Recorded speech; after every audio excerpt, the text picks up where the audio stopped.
आज आपण पाहणार आहोत अगदी रेस्टॉरंट स्टाईल पनीर चिली। यासाठी इथे मी अर्धा किलो पनीर घेतले आहे। पनीर अगदी फ्रेश असले पाहिजे।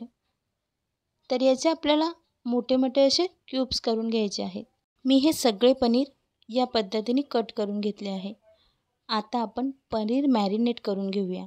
यासाठी इथे मी 1 चमचा आले लसूणची पेस्ट, पाव चमचा मिरी पावडर आणि चवीपुरते मीठ यामध्ये ॲड करून घेतलेले आहे। यामध्ये मी 1 चमचा काश्मीरी लाल मिरची पावडर आणि किंचित अशी हळद ॲड केलेली आहे। याला आता छान आपल्याला मिक्स करून घ्यायचे आहे। पनीर हाताने मिक्स करताना थोडेसे तुटू शकते, त्यामुळे अशा पद्धतीने टॉस करून आपण हे सगळे पदार्थ पनीरला छान कोट करून घ्यायचे आहेत। आता यामध्ये मी 2 टेबलस्पून कॉर्नफ्लॉवर ॲड करून तेही व्यवस्थित पनीरला लावून घेत आहे।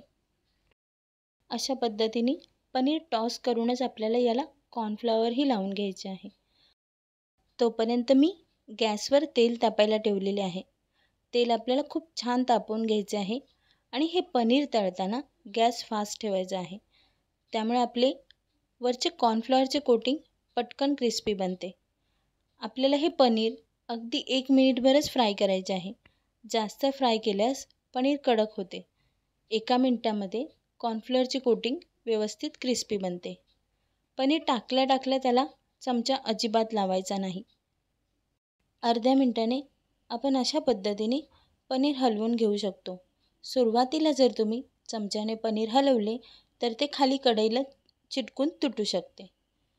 1-2 मिनिटांमध्ये आपले पनीर व्यवस्थित फ्राय झालेले आहे। याला आपण काढून घेऊया। याला किती सुंदर रंग आलेला आहे। सेम याच पद्धतीने मी इतर पनीरही फ्राय करून घेते। आता कढईमध्ये 2 ते 3 चमचे तेल ॲड करून छान गरम होऊन द्यायचे आहे।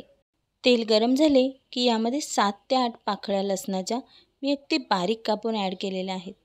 याला थोडंसं फ्राय झालं की यामध्ये मी 2 मीडियम आकाराचे कांदे मोठ्या स्क्वेअरमध्ये कट करून ते फ्राय करून घेत आहे।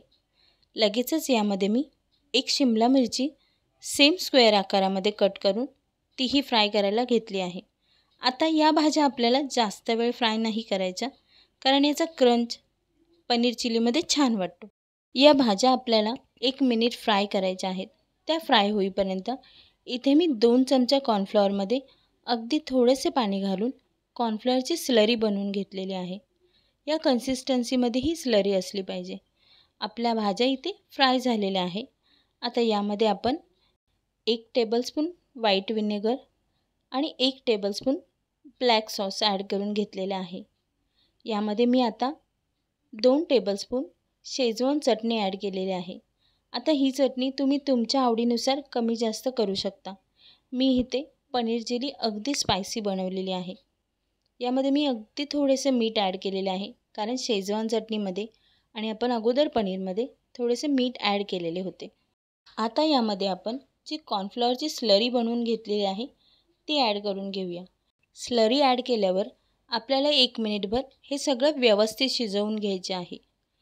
1 मिनिटानंतर यामध्ये आपण फ्राय केलेले पनीर ॲड करून घेऊया।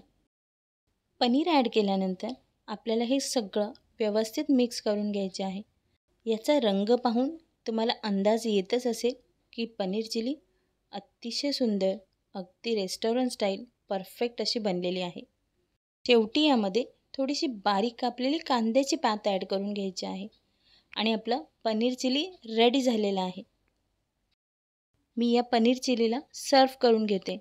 तोपर्यंत तुम्ही अशाच नवनवीन आणि टेस्टी रेसिपींसाठी रोहिणी स्पेशल रेसिपीला नक्की सबस्क्राईब करा, लाईक करा, शेअर करा आणि कमेंट करून आपल्या प्रतिक्रिया कळवा।